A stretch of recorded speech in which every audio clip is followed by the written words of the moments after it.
يا رب صل على محمد يا رب صل عليه وسلم. يا رب صل على محمد يا رب صل عليه وسلم. يا رب صل على محمد يا رب بلغه الوسيلة. يا رب صل على محمد يا رب. السلام عليكم ورحمة الله وبركاته. وعليكم السلام ورحمة الله وبركاته. الحمد لله الذي هدانا لهذا وما كنا لنهتدي لولا أن هدانا الله. اللهم صل وسلم على سيدنا ومولانا محمد الفاتح لما أغلق والخاتم لما سبق ناصر الحق بالحق والهادي إلى صراطك المستقيم وعلى آله وصحبه حق قدره ومقداره العظيم. أما بعد، فقد قال عز من قائل في محكم تنزيله وهو أصدق القائلين: لقد جاءكم رسول من أنفسكم عزيز عليه ما عنتم حريص عليكم بالمؤمنين رؤوف رحيم. وقال أيضا: وما آتاكم الرسول فخذوه وما نهاكم عنه فانتهوا.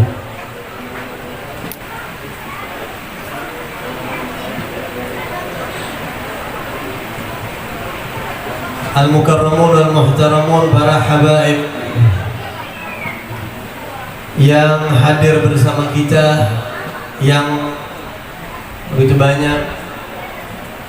Al-Habib Abdullah bin Ali Al-Attas yang baru saja meninggalkan kita, Al-Habib Hussein bin Ali Al-Attas, Al-Habib Abdullah bin Hud Al-Attas, dan semua habaib. Kalau ada yang agak kesebut nama saya mohon maaf.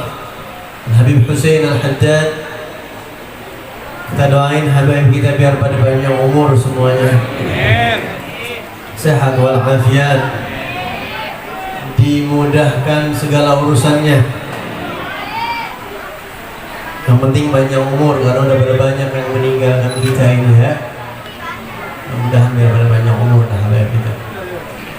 Tidak lupa para kiai, Kiai Salim, dan juga para kiai yang lainnya, ustadz-ustadz yang minta maaf agak tersebut semua namanya sama saya satu-satu. Semua jamaah yang hadir di sini, hadirin hadirat, kita minta kepada Allah dengan wasilah Nabi kita Muhammad sallallahu alaihi wasallam, asyraful wasail, keberkahan Nabi Muhammad, insyaallah mudah-mudahan kita semuanya yang hadir di sini, yang terlibat acara ini, Allah Subhanahu wa taala ampuni dosa-dosa kita. Allah Subhanahu wa taala mudah-mudahan gabulin hajat-hajat kita. Kalau ada yang kurang sehat dari kita ataupun yang terlibat di acara ini, mudah-mudahan Allah sehatin. Yang punya masalah, mudah-mudahan Allah kasih jalan keluarnya. Dan yang paling penting kita minta sama Allah, mudah-mudahan Allah wafatkan kita husnul khatimah setelah kita hidup panjang umur dalam sehat afiat dan taat kepada Allah dan Rasulnya. Amin ya rabbal alamin. Hadirin dan hadirat sekalian, bersyukur kita sama Allah ini malam bisa kumpul di sini, dimana saat ini banyak orang kagak ngadain maulid. Alhamdulillah kita masih bisa ngadain. Di mana-mana mah mungkin banyak yang kagak ngadain maulid tahun ini. Musolah ono, masjid anu tahun ini kagak ngadain. Acara-acara saya juga begitu banyak, Ben. Acara tanggal sekian cancel, kagak dapet izin. Beb, acara di anu cancel, kagak dapat izin. Alhamdulillah di sini masih bisa ini.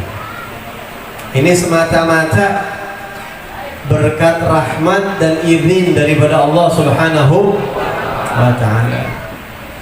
Mudah-mudahan ini tanda baik, di sini masih banyak orang-orang baik insyaallah. Hadirin sekalian, kita kumpul di sini mengenang Nabi kita Muhammad sallallahu alaihi wasallam, yang mana dalam kehidupan Nabi, dalam sejarah Nabi, kalau kita ikutin, kalau kita pelajarin tuh sejarah Nabi Muhammad, semua ilmu agama ada di dalam sejarah Nabi Muhammad sallallahu alaihi wasallam. Semua ilmu ada di dalam sirah nabawiyah, kata Al-Imam Ja'far As-Shadiq. Di dalam sejarah Nabi ada ilmu fikih, kapan tuh khamar diharamin, kapan madhab kiblat diwajibin, kapan puasa Ramadan, kapan diwajibin pakai jilbab, kapan ini, bagaimana caranya tayamum, kapan, apa sebabnya, ilmu fikih pasti ada di sejarah Nabi Muhammad. Kalau kita nih ngajar di pesantren-pesantren atau belajar kitab sejarah Nabi yang rada gedean dikit, pasti di situ ada sinyal-sinyal ilmu fikih. Tafsir Quran, udahan dah tafsir Quran mah. Kita baca tafsir juga sejarah Nabi mulu itu isinya. Ya. Kita mau belajar hadis, apalagi di sejarah Nabi banyak banget hadisnya Rasulullah. Ketika sahabat begini, Nabi bersabda. Banyak banget. Akidah tauhid, wah bukan main di situ tempatnya. Tasawuf, kita bakal banyak nemu di sejarahnya Nabi Muhammad SAW. Jadi sejarah Nabi Muhammad ini adalah sumber segala macam ilmu, sumber segala macam kebaikan ada di dalam hidupnya Nabi yang umurnya 63 tahun. Lahir Senin 12 Rabiul Awal, meninggal Senin 12 Rabiul Awal juga. 63 tahun itu mengandung ribuan miliaran hikmah. Makanya Allah Subhanahu wa taala sumpah pakai umur Nabi Muhammad. Allah pernah sumpah di Al-Qur'an pakai umur Nabi Muhammad. Kenapa? Karena umur Nabi Muhammad sangat-sangat besar, mengandung hikmah pelajaran yang hampir ribuan jilid kalau di buku ini. Itu semua kitab, semuanya sejarahnya sumbernya Nabi Muhammad SAW. Di Al-Quran Allah ada sumpah pakai waktu malam, wal-laili idza yaghsha. Allah sumpah pakai qalam, nun wal qalami wa ma yasturun. Allah sumpah dengan kota Mekah, wa hadzal baladil amin. Allah sumpah dengan waktu duha, wadduha wal-laili idza saja. Allah sumpah pakai Quran, Yasin wal Qur'anil, dan begitu seterusnya. Banyak tuh sumpah-sumpah Allah. Kalau udah sumpah, kita kalau sumpah kira-kira main-main apa kagak? Kagak. Kalau sumpah udah pasti serius. Kalau kita sumpah pakai nama Allah, wallahi demi Allah, nggak boleh pakai yang lain. Kita sumpah pakai nama Allah, wa rabbil Ka'bah, demi Tuhannya Ka'bah, nggak main-main. Dan semua yang disumpah, yang pakai sumpah itu pasti maknanya sangat besar.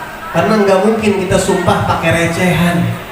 Gua sumpah demi bungkus Indomie yang udah berserakan kagak dipakai. Apa, nggak ada artinya. Sumpah itu sangat murah.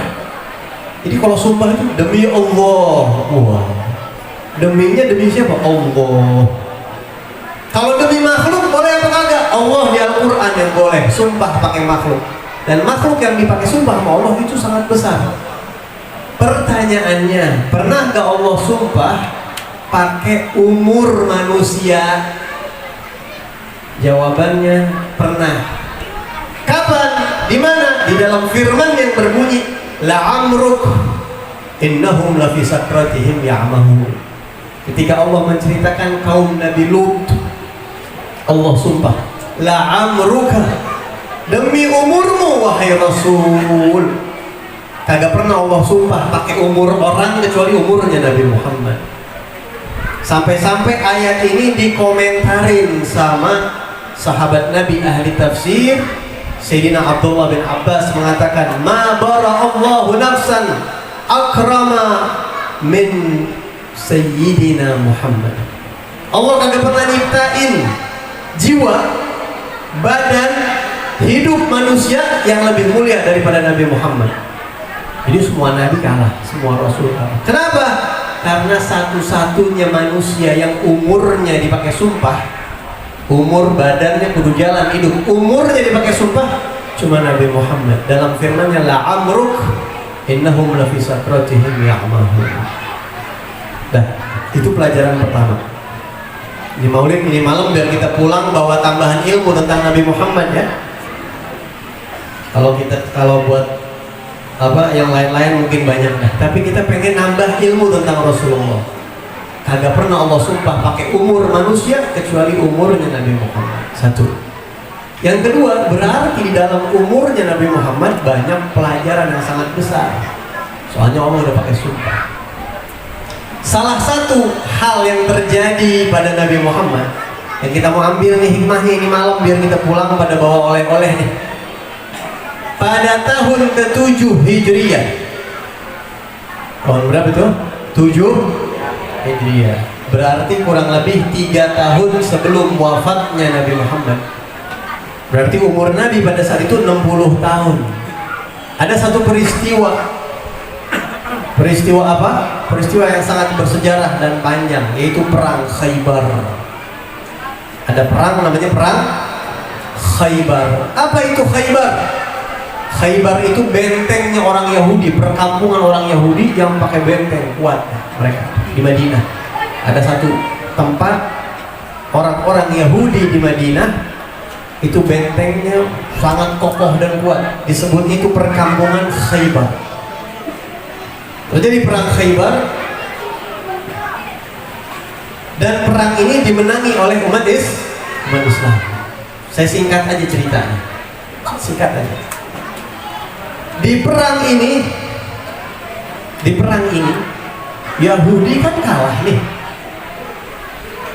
Di perang ini Nabi Muhammad menikahi satu wanita Yahudi. Jadi kalau kita ada yang nanya di Nabi Muhammad, kira-kira ada gak bininya yang Yahudi? Ada. Jadi Yahudi itu jelek semua apa enggak? Rata-rata jelek. Ada gak yang baik Yahudi? Ada. Siapa Yahudi yang baik? Emang kebanyakan mah Yahudi kagak masuk Islam di zaman Nabi Muhammad. Walan tardo angkal Yahud walan Nasara. Tapi ada yang masuk Islam. Abdullah bin Salam masuk Islam. Bisa dihitung jari lah Yahudi yang masuk Islam. Di antaranya perempuan yang dinikahin sama Rasulullah. Satu-satunya bini Nabi dari suku bangsa Yahudi. Siapa namanya? Sayyidatuna Sofiyah. Namanya Sayyidatuna Sofiyah binti Huyai bin Akhtab.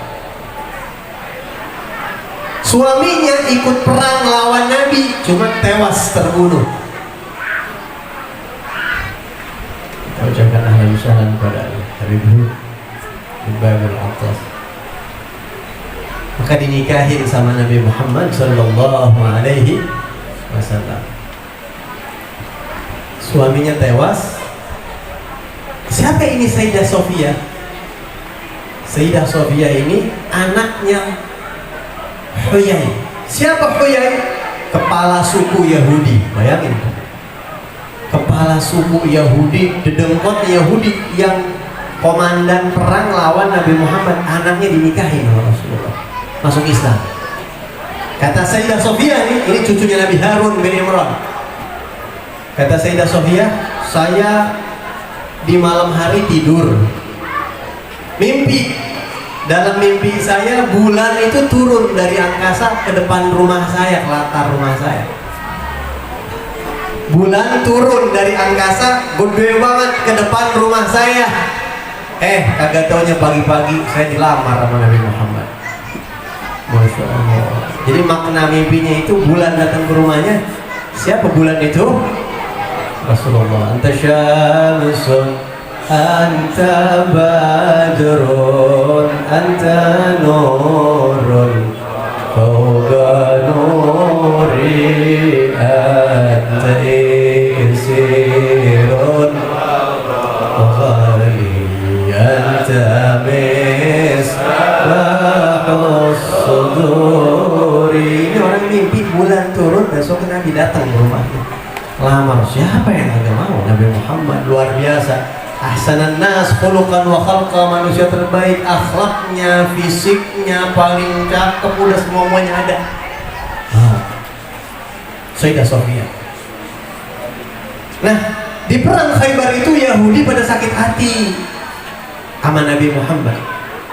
Salah satu temannya Sayyidah Sofia, Yahudiyah juga, perempuan Yahudi, bikin daging panggang, kambing dipanggang. Sahabat Nabi tahu dan orang-orang Yahudi tahu Nabi itu salah satu makanan yang paling didoyanin sama Nabi itu paha kambing panggang. Ya, paha kambing panggang. Jadi kita kalau melihat paha kambing panggang, selawat mana Nabi itu.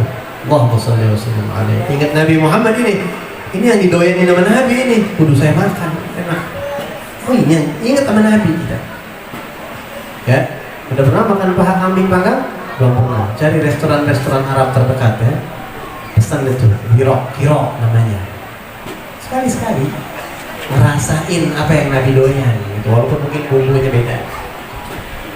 Ada satu orang Yahudi yang ngundang Nabi dan para sahabat makan. Ada satu perempuan bikinin daging panggang, dibagiin buat Nabi sama sahabat-sahabat. Ini daging panggang udah matang, tinggal makan. Nabi gigit sedikit, tahu-tahu Nabi lepas. Ini daging dilepas sama Nabi Muhammad. Nabi bilang sama sahabat semuanya, kufu ankum, wahai para sahabatku, tahan, jangan ada yang makan. Jangan ada yang makan, semuanya ditahan. Berhenti semua sahabat, Nabi kagak ngasih nih. Satu sahabat rupanya udah lapar banget, kagak ketulungan, dia udah makan banyak, meninggal di tempat. Kata Nabi Muhammad, ini kambing daging ngomong sama saya. Akhbarat sini bi annaha masmumah. Ini kambing panggang ngomong sama saya, ya Rasulullah jangan makan saya udah diracunin yang paling dahsyat, ini isinya racun paling dahsyat, jangan makan ya Rasulullah. Kalau Nabi Isa kan baru bisa ngidupin orang mati, hebatan mana kira-kira ngomong sama daging panggang? Ini daging, kambingnya aja gak bisa ngomong, udah mati, dipanggang, diracunin, ngomong tuh kambing. Daging mulut kan gak ada. Kita kebuli apa nasi uduk? Boleh, pengen tahu tanya tuh kambing bisa ngomong gak? Bekar lo. Bingung bekar. Lo berkah gak berkah insya Allah. Ya. Satu itu. Karena dipanggil nih perempuan, dipanggil, siapa ini yang masak? Ada satu orang perempuan panggil, sampai ada meninggal sahabat satu. Memang kita adabnya kalau makan tungguin guru dulu, gitu coba ya, tungguin guru dulu, yang tua dulu. Hah? Kalau udah lapar terus kan nggak suka ketahan tuh. Ya. Oh enak loh biar jadi kalau nggak apa-apa guru duluan mati, bukan itu tujuannya membuat akhlak gitu ya. Bismillah, ayo makan dah. Biasanya begitu kalau makan berjamaah tuh. Panggil nama Rasulullah sini. Kenapa ente berbuat seperti ini sama kita? Ini perempuan ditanya sama Nabi Muhammad, kenapa ente kayak gini? Ngeracunin kita rame-rame, termasuk ada diracunin, kata Rasulullah. Ini perempuan bilang, mau ngetes doang Muhammad, Nabi asli apa bukan ente? Anda cuma pengen tahu ente Nabi asli apa bukan. Kalau engkau Nabi asli, kalau engkau Nabi palsu, arahanallahu minka.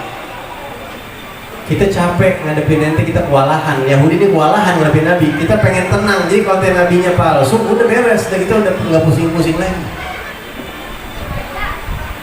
Tapi kalau kamu Nabi asli, makanan ini gak bakal membahayakan kamu. Ternyata kamu Nabi asli. Orang Yahudi itu Pak, ada orang Ini nabi asli masih dites. Makanya besok-besok ada orang ngaku nabi, tes dulu musuhnya. Masih apa kayak masih apa kayak gitu, jangan main langsung. Percaya baik, tapi sekarang alhamdulillah si nabi palsu udah mulai langka, ya gak? Tapi habib palsu mulai muncul. Banyak tuh habib palsu di mana-mana, baik-baik. Alhamdulillah ini kalau ini habib asli semua, kalau habib asli menyambung, ya. Itu hikmah yang kedua. Terus ini ada Yahudi lagi yang sakit hati sama Nabi Muhammad. Di sana ada satu ahli sihir. Ahli sihir namanya Labid. Ini Labid dia dongkol banget nih, Muhammad ngancurin kampung kita. Maka Rasulullah disihir sama ini orang. Kayak apa tuh sihirnya? Disihir sama dia sampai Nabi Muhammad tuh katanya ngerasain badannya kayak gak enak banget. Singkat cerita, gara-gara Nabi disihir itulah Allah Subhanahu wa ta'ala menurunkan 2 surat di Al-Quran. Surat apa Pak? Al-Falaq sama An-Nas. Surat Al-Falaq sama An-Nas itu turun sekaligus. Allah perintahkan malaikat Jibril bawa wahyu kepada Nabi Muhammad, diajarin tuh surat, diwahyukan surat Al-Falaq An-Nas. Itu Al-Falaq sama An-Nas kalau digabung 11 ayat. Dan malaikat Jibril langsung disuruh sama Allah beresin tuh sihir, bersihin. Malaikat Jibril masuk ke sumur. Ada satu sumur di Khaybar. Di dalam sumur itu ada sisir yang setiap sisir itu ada 11 jari itu. Yang setiap jari diikat pakai rambut atau pakai buntelan, buhul begitu dalam tukang sihir. Ini sihir paling jago, nggak ada tandingannya dia. Turun firman Allah, Qul a'udhu birabbil falaq. Satu lepas. Ada 11 gigi nih, satu lepas. Qul a'udhu birabbil falaq, lepas satu. Min syarri ma khalaq, lepas 2. Min syarri ghasiqin idza waqab, lepas 3. Min syarri naffathati fil 'uqad, lepas 4. Min syarri hasidin idza hasad, 5. Tinggal berapa? 6. Qul a'udzu birabbin nas, malikin nas, mimnya pendek ya. Malikin nas, ilahin nas, min syarril waswasil khannas, alladzi yuwaswisu fi sudurin nas, minal jinnati wan nas. 6 ayat. Lepas tuh semuanya dan Rasulullah kembali ka'annama nusyita min 'igar. Nabi orang seger langsung. Apa kata Rasulullah setelah turun 2 ayat ini? Saya udah nggak pakai bacaan apa lagi udah. Pokoknya kalau buat apa-apaan al-mu'awwidzatain, 2 surat yang bisa melindungi kita dari apapun. Vaksin aja lo kalah Pak. Vaksin apa virus semua kalah. Nah terakhir nih menutup. Ini kan kita zaman Masya Allah nih ya, 2021, ternyata udah kita ini bagaimana tahu hidup, udah apa baik ada, udah semrawut, bagaimana kita nggak ngerti dah. Mudah-mudahan keadaan kita ke depan lebih baik, Insya Allah. Amin. Kadang-kadang ada ketakutan, ada nggak ketakutan? Takut corona, takut apa lagi kira-kira? Kapal jatuh, halim kapal, semua nggak halim kapal kira-kira? Takut macam-macam itu kita ya. Takut ini, takut itu, kekhawatiran itu. Apalagi kejahatan manusia. Banyak ke orang jahat ini hari? Banyak. Ada yang kelihatan, ada yang kagak kelihatan. Nah, dulu ada satu ulama besar namanya Al-Habib Muhammad bin Tahir Al-Haddad. Makamnya di Tegal. Sempetin tuh kalau yang ke Tegal, kalau ziarah kemana-mana aulia di Tegal ada makam wali besar, seorang Sultanul Aulia, Nagibul Alawiyin. Di zamannya beliau adalah rajanya para wali-wali Allah. Al-Habib Muhammad bin Tahir Al-Haddad, cucu daripada sahib ratib Al-Habib Abdullah bin Al-Haddad. Makamnya di Tegal. Punya anak Namanya Al-Habib Alawi bin Muhammad Al-Haddad. Kalau saya Muhammad bin Alwi, kalau ini Alwi bin Muhammad. Kebalikannya. Makamnya di Bogor, di Empang, di kaki gurunya Al-Habib Abdullah bin Muhsin Al-Attas.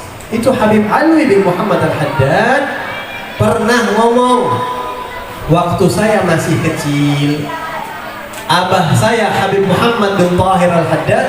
Jadi ini yang ngomong Habib Alwi bin Muhammad bin Tahir Al-Haddad. Abah saya Habib Muhammad bin Tahir, ulama besar, wali besar, ngomong sama saya, ya Alwi, wahai Alwi, abah pesan sama kamu, abah pesan sama ente, nanti ente banyak-banyak baca Al-Mu'awwidhatain. Ente biar banyak, biar sering baca Al-Falaq sama An-Nas. Ya, pesan abah begitu. Ngomong begitu doang tuh Habib Muhammad bin Tahir. Nah, Habib Alwi punya guru, salah satu guru besar, makamnya di Ampel, Surabaya, namanya Al-Habib Muhammad bin Idrus Al-Habsyi. Di sini ada fotonya di sini. Ini muridnya Habib Alwi, Habib Ali bin Hussein. Ini muridnya Habib Alwi. Nggak ada ya. Habib Muhammad bin Idrus Al-Habsyi di Surabaya itu salah satu guru Habib Alwi bin Muhammad Al-Haddad. Habib Muhammad bin Idrus ini murid Sahibul Maulid Simtud Duror, yang nyebarin, termasuk yang nyebarin Simtud Duror di Indonesia. Salah satu gurunya Habib Ali Witang juga. Habib Ali Witang tuh dikasih mandat isyarah suruh bikin maulid tuh Kemis akhir Rabiul Awal dari beliau, wali besar. Sampai sekarang kita ngerasain berkahnya. Habib Muhammad bin Idrus bilang sama Habib Alwi, Alwi, ente tahu gak kenapa abah ente mengisyaratkan ente, pesan ente, wasiat sama ente, ente banyak-banyak baca Qul a'udzu birabbil falaq sama An-Nas. Nanti ente banyak-banyak. Kenapa? Karena di masa dewasa Habib Alwi itu, di masa-masa hidupnya Indonesia ini sempat terjadi kekacauan juga. Ya, ada G30 SPKI, ada macam-macam ini itu segala macam, peperangan apa Belanda dan lain sebagainya itu tahun-tahun itu. Jadi abah ente pesan itu buat perlindungan, protek buat diri ente. Dan protek terbaik kata Nabi Muhammad salah satunya adalah Al-Falaq sama An-Nas. Zaman kita sekarang itu udah banyakin dah. Ya, itu banyakin. Saya takut vaksin, saya takut corona, saya takut ini, saya takut orang saya takut. Udah baca Qul a'udzu birabbil falaq sama Qul a'udzu birabbin nas, banyakin. Minimal pagi 3, sore 3 minimal. Kalau bisa mau banyak lebih bagus lagi.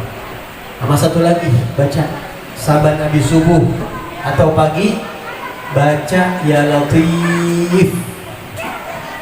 Nama Allah Ya Latif 129 kali. Kenapa nih 129? Itu udah hitungan pakai angkanya tuh, lam, to, ya, fa, dihitung tuh. Itu setiap angka ada patokan huruf-hurufnya. Totalnya 129. Ya Latif, Ya Latif. Kagak gak nyampe 5 menit itu mah. Ya Latif, Ya Latif, Ya Latif, Ya Latif, Ya Latif, Ya Latif. Udah 129, tutup dengan Allahu latifun bi'ibadihi yarzuqu man yasha wa huwal qawiyul aziz. Buat apa itu Ya Latif? Ya Latif itu Allah yang maha lembut. Ya wahai zat yang maha lembut. Kita minta sama Allah, kita nggak mau takdir yang berat-berat. Minta yang baik-baik, yang kalem-kalem aja ya Allah. Saya minta lembutin takdir saya. La nas'aluka raddal qada, walakin nas'aluka lutfa fima jarat bihil maqadir. Saya nggak minta rubah takdir ya Allah, enggak. Cuma saya minta takdir buat saya yang kalem-kalem aja. Dilembutin ya Allah, jangan yang berat-berat. Enak gak hidup begitu kira-kira? Dah, itu aja udah. Ini bisa buat sampai mati Pak, amalan, gak usah panjang-panjang. Mudah-mudahan bisa sampai manfaatnya. Maaf kalau ada salah-salah kata. Saya ada acara lagi di Ciranjang, Kampung Cikapuk, Gang Cibantal, dan Cikasuh. Nah, jadi saya nggak bisa lama-lama, langsung mau jalan polisi ini ya. Pulang maksudnya, tidur. Ada malam saya pulang ke pesantren jauh di Bogor. Kebetulan tadi ada takziah ibunya Ustadz Somad, kita baca Al-Fatihah. di Kapin situ ya, saya ngajar di situ ada Masjid Nurul Islam begitu namanya. Di situ ada jamaah kita yang tadi ibunya meninggal dunia. Masya Allah baik orangnya. Kita bacain suratul Fatihah, mudah-mudahan Allah ampuni dosa-dosa dan diangkat derajatnya. Fatihah khususan ila ruh Al-Hajjah Suryanah binti Al-Hadsari wa walidina wa masyayikhina wa awliya hadhihi al-balada wa amwataha min ahli la ilaha illallah. Allahumma yarhamhum wa yataghashshahum birrahmatihi wa barizqhum fil jannah. Wa ila hadratin Nabi Muhammad sallallahu alaihi wasallam. Al-Fatihah.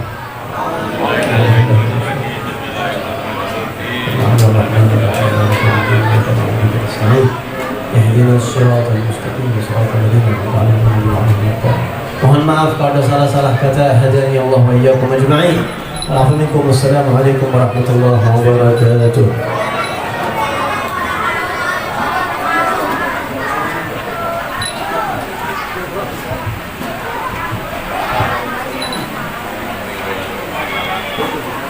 قال رسول الله صلى الله عليه وسلم أفضل ما قلت وأنا وما من قبل لا إله إلا الله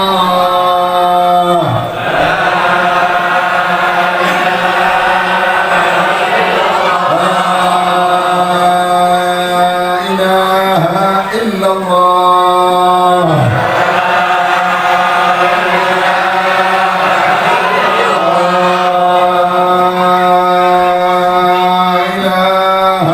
إلا الله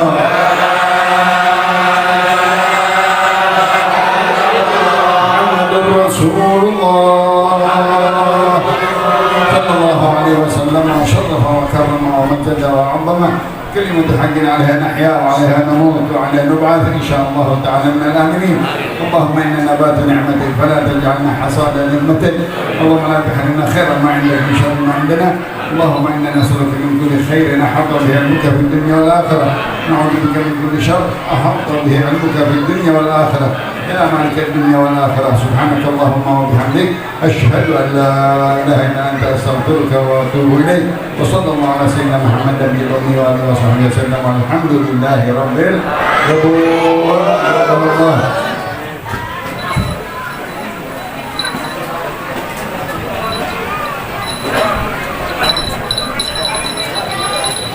يا رسول الله يا نبي لك شفاعة وهزم الظلام.